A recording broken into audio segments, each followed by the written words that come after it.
Uma dúvida que sempre surge quando as empresas entendem que possuem um projeto que pode ser incentivado para fins da lei do bem é de quais são os investimentos, as despesas que podem ser incentivadas para o benefício. Isso é um ponto muito relevante, porque inclusive ele pode determinar se vale a pena você incentivar um projeto dentro do benefício ou não. Muitas vezes a gente tem projetos que têm potencial de serem incentivados, mas que o valor do retorno efetivo do benefício ele é muito pequeno em comparação aí com todo o esforço de governança, gestão e reporte que você precisa ter de informações. Então, essa análise ela é muito importante até para você poder fazer um enquadramento correto e adequado do teu benefício, não estar incentivando valores que muitas vezes não estão cobertados pela legislação. O objetivo hoje desse vídeo é a gente poder explorar quais são esses valores que podem ser incentivados, o que é permitido, o que não é permitido, e a gente falar um pouquinho também sobre como funciona o processo de governança dessas informações, algumas novidades que a gente tem agora também do próprio Ministério, do que está sendo solicitado, porque não basta mapear o valor, mas é preciso ter todo um fluxo de controle e de gestão dessas informações para fins de reporte posterior também para a fruição do benefício. A gente tem dentro do benefício da lei do bem algumas categorias de dispêndio que podem ser incentivadas.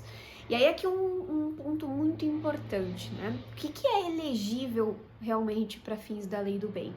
É a despesa operacional. Por isso que a gente fala em dispêndio, né? A gente às vezes usa a palavra investimento, mas o investimento, que muitas vezes é o CAPEX, ele por si só não é elegível para fins da lei do bem. O que é elegível para a lei do bem é a despesa operacional, ou seja, o OPEX. Então aqui a gente já tem uma primeira diferença, que é CAPEX não é elegível para fins da lei do bem, OPEX é elegível para fins da lei do bem. Então a gente precisa ter despesas operacionais e tudo aquilo que for incentivado dentro de um projeto, ele precisa estar classificado ou ser classificável como uma despesa operacional dentro desse projeto. Então, feito esse disclaimer inicial com relação a despesas operacionais, quais são as categorias que a gente tem de elegibilidade?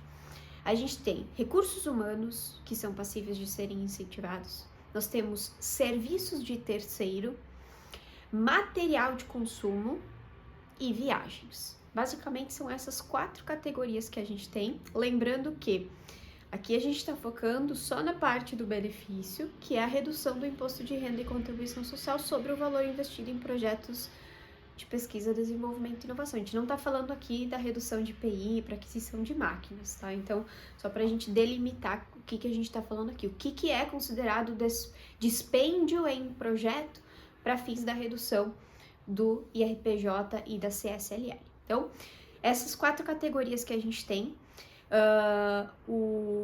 cada uma delas tem as suas especificidades, mas tem uma informação que ela é comum a todas elas, que é o fato de que essas despesas elas precisam ser pagas para empresas sediadas no Brasil.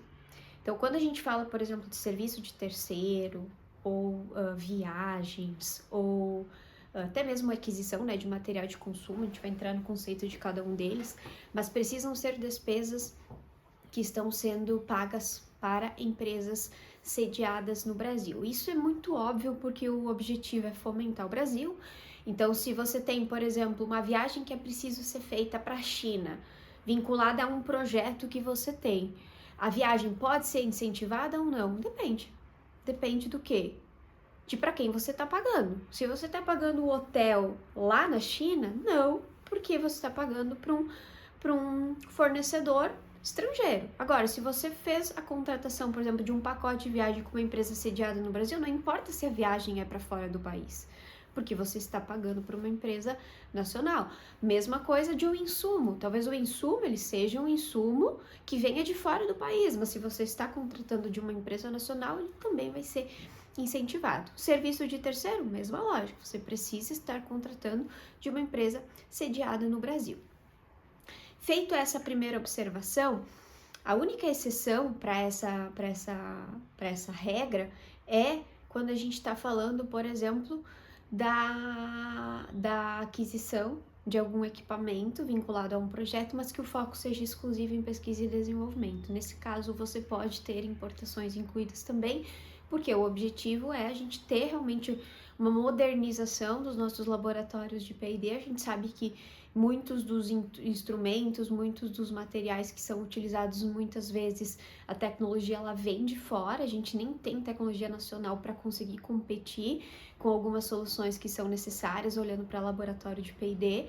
Então, a Lei do Bem, ela abre essa exceção de que se você está adquirindo um equipamento, uma máquina, um insumo, e que ele vai ser usado no teu laboratório de forma exclusiva para pesquisa e desenvolvimento, aí tudo bem, ele pode ser importado. Agora, se ele é para um projeto normal do dia a dia, que ele não vai ser usado exclusivo só para isso, aí a gente tem essa restrição de fornecedores nacionais. Bom, vamos iniciar então com recursos humanos, que é o primeiro tópico que a gente pode incentivar. O que é recursos humanos? Sempre que a gente tem um projeto, a gente precisa ter mão de obra para desenvolver aquele projeto. Então, todas as pessoas que trabalham dentro do projeto, elas podem ter o seu custo incentivado. Quais são os pré-requisitos para esses profissionais poderem ser enquadrados? O primeiro deles é, esses profissionais eles precisam ter vínculo empregatício com a empresa. Então, precisa ser seletista. Isso é o primeiro pré-requisito. A gente tem uma discussão, por exemplo, com relação a estagiários.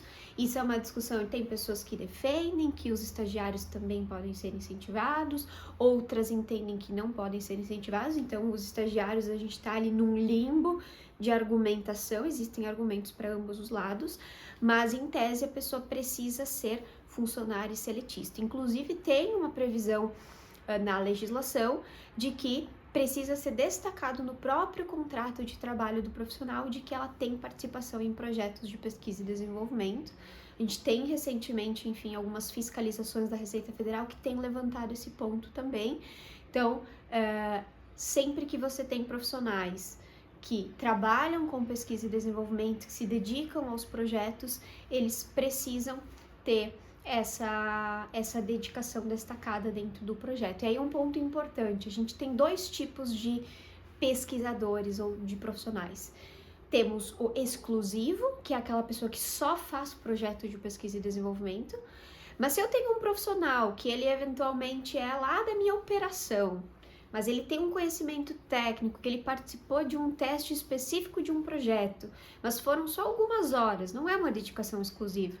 Ele tem outras atividades, mas ele dedicou um tempo para esse projeto. Eu posso incentivar? Posso. Que eu posso ter pesquisadores que são parciais, com dedicação parcial. Essa dedicação ela não tem um limite mínimo de tempo para acontecer. Desde que ela tenha participado do projeto e que a atividade que ela participou ela é uma atividade de cunho técnico, ela pode ter as suas horas incentivadas. Então, os pesquisadores, eles têm que ter vínculo empregatício, mas eles têm que ter vínculo empregatício, tem que ter o destaque no contrato de trabalho de que tem vinculação com o projeto, mas ele não precisa ter uma dedicação exclusiva só a esse tipo de projeto.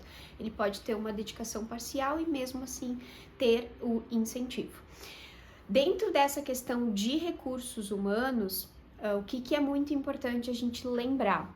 Quando a gente está falando, por exemplo, de mapeamento de horas, e aí como que a gente incentiva o valor? A gente pega o quanto cada pessoa trabalhou em cada projeto, em horas, a gente calcula o custo hora desse profissional, que é o custo que a empresa paga para o profissional. Esse cálculo de custo hora, ele precisa considerar só as remunerações diretas, que a legislação fala que remunerações indiretas não são elegíveis. Então, o que é uma remuneração direta? É o salário, é a hora extra. O que é uma remuneração indireta? É o vale alimentação, é o vale transporte, é o plano de saúde. Então, a gente precisa fazer um filtro no custo desse profissional.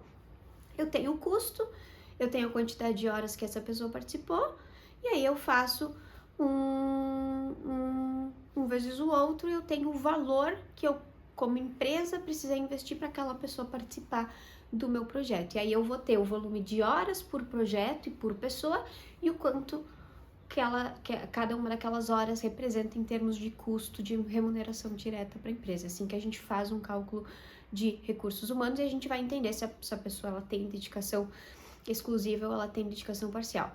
Mas além desse cálculo, desse apontamento de horas que ele precisa ser muito bem feito, a gente também precisa destacar as atividades que a pessoa fez no projeto.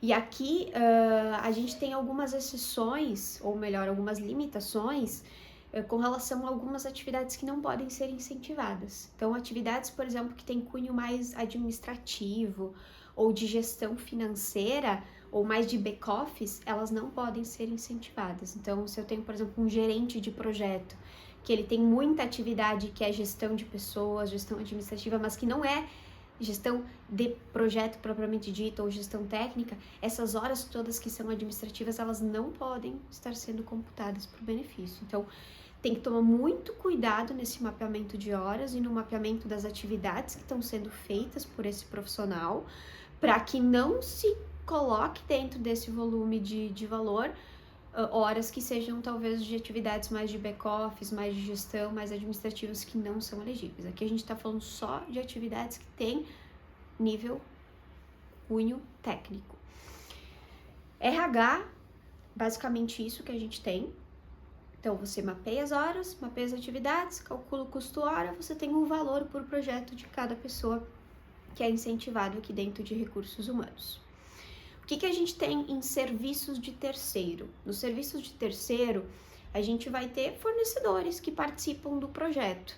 Então, a gente pode ter aqui dentro ICTs, a gente pode ter aqui universidades, a gente pode ter inventores independentes, microempresa, empresa de pequeno porte, a gente pode ter tecnologia industrial básica, a gente pode ter serviço de apoio técnico, tem uma série aqui de categorias de serviço de terceiro que a gente pode ter dentro do projeto. E o que é relevante aqui? A gente precisa deixar muito claro o quanto foi transferido de valor para esse terceiro, o que esse terceiro fez dentro do projeto, e aí aqui a gente tem um conceito de risco tecnológico, ou seja, o risco tecnológico, mesmo que eu contrate um terceiro, o risco tem que ser meu como empresa, porque o projeto é meu. Então, eu não posso terceirizar o risco. Por exemplo, eu contratei uma microempresa e todo o desenvolvimento do projeto é a microempresa que faz. Eu tenho só uma pessoa no meu time aqui que é mais para fazer a gestão, acompanhar, mas o desenvolvimento todo é da microempresa. Isso pode ter um grande risco de terceirização de P&D, porque o risco tecnológico possivelmente pode estar na outra ponta. Uma exceção a isso que a gente tem, que são casos que aí a gente olha com um olhar um pouco diferente, é universidades e ICTs. Porque muitas vezes as universidades, os ICTs, eles são justamente contratados, existe, né, um termo de cooperação, um plano de trabalho, e essa universidade, essa ICT, abraça grande parte do desenvolvimento do projeto, enfim, justamente porque é o know-how que ela tem. E aí, nesses casos, a gente sempre faz uma análise, por exemplo, de contrato, de propriedade intelectual, para entender o risco. Porque aí, se a propriedade continua com a empresa e eu tenho algum investimento de desenvolvimento da empresa, mesmo que grande parte do projeto seja feito por um ICT ou por uma universidade, a gente consegue entender que o risco tecnológico continua sendo da empresa. Mas isso acontece quando temos ICTs ou universidades envolvidas. Quando a gente começa a falar muito de outras empresas privadas, seja ME, PP, a gente precisa tomar cuidado quando tem 100% do projeto sendo desenvolvido pelo terceiro, porque isso pode caracterizar terceirização de P&D, e aí o teu projeto, por mais inovador que seja, não vai cumprir os pré-requisitos da legislação. O que a gente tem também com relação à questão de serviço de terceiro? A gente tem uma regra agora que tem surgido no formulário, em termos de governança, que é a necessidade de fazer contratos individualizados e que tenham cláusulas específicas do que vai ser feito no projeto por aquele terceiro e o mapeamento do que foi feito dos planos de trabalho, das evidências e das notas fiscais. Então, no passado, bastava você contratar o terceiro, fazer uma descrição do que o terceiro fez no projeto, se tinha a nota fiscal, a contabilização, você estava seguro com relação ao reporte do valor. Agora, o Ministério ele tem trazido uma abordagem um pouco diferente, então precisa ter um olhar de governança um pouco maior, tomar cuidado de como que esse contrato vai ser firmado com o terceiro, em termos de qual que é o objeto do contrato, o que o terceiro vai fazer, o que está explícito ali. Tem que tomar um cuidado em termos de fazer um plano de trabalho junto com o terceiro e coletar evidências do que o terceiro está fazendo, o que o terceiro entregou, qual que é o impacto do terceiro no projeto. E isso independente se a gente está falando de universidade, de ICT, de ME, DPP, qualquer uma delas precisa ter essa gestão e esse controle. Quando a gente fala, por exemplo, de tecnologia industrial básica ou de serviço de apoio técnico, aí são tipos de serviço que podem ser enquadrados, né? Então, por exemplo, na tecnologia industrial básica, a gente tem serviços, por exemplo, de calibragem de equipamento, de P&D, que é importante. A gente tem registros, né, ou pedidos de patente vinculados a projeto. Então, esses tipos de serviço, quando você contrata um terceiro para prestar esse tipo de serviço, isso também é elegível, que muitas vezes não são serviços diretamente do projeto, como seria com uma universidade, um ICT, ou uma ME, uma EPP, mas que eles são serviços que são relevantes para que o projeto aconteça. Então, eles também podem ser elegíveis. E o serviço de apoio técnico é muito mais vinculado à formação, capacitação de RH, né? Então, a gente tem questão muito de treinamento aqui que a gente pode fazer, e também de manutenção e implementação de equipamentos de P&D, também pode ser incentivado aqui dentro desse projeto.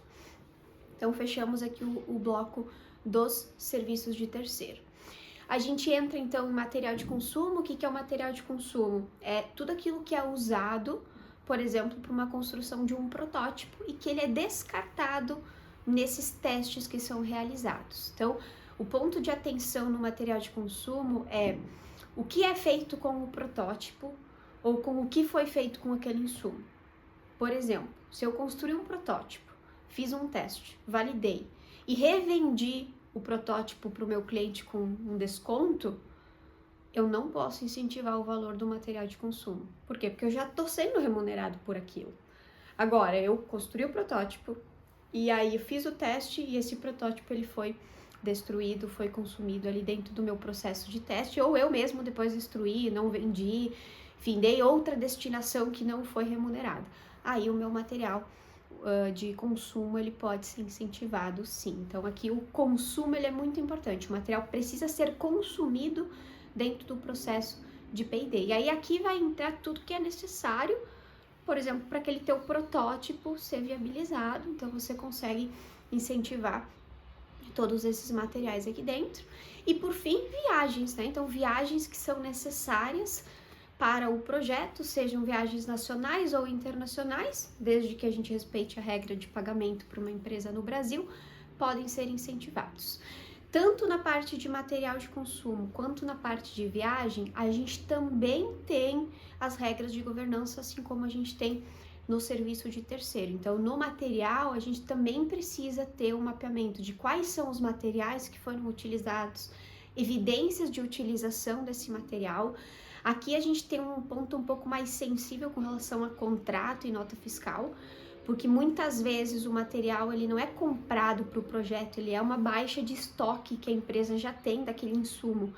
Então, como que se poderia trazer uma evidência para o Ministério nesse sentido? Você não vai ter uma nota fiscal necessariamente ou um contrato. Então, uma forma é você conseguir fazer o rastreamento contábil daquilo, porque aí se você precisar voltar, você consegue comprovar, mas o mais importante aqui é conseguir demonstrar de forma muito clara quais foram os insumos usados, as quantidades e evidências de que aquilo realmente foi usado, por exemplo, na construção do protótipo. Então, fotos, vídeos, apresentações, qualquer material é relevante.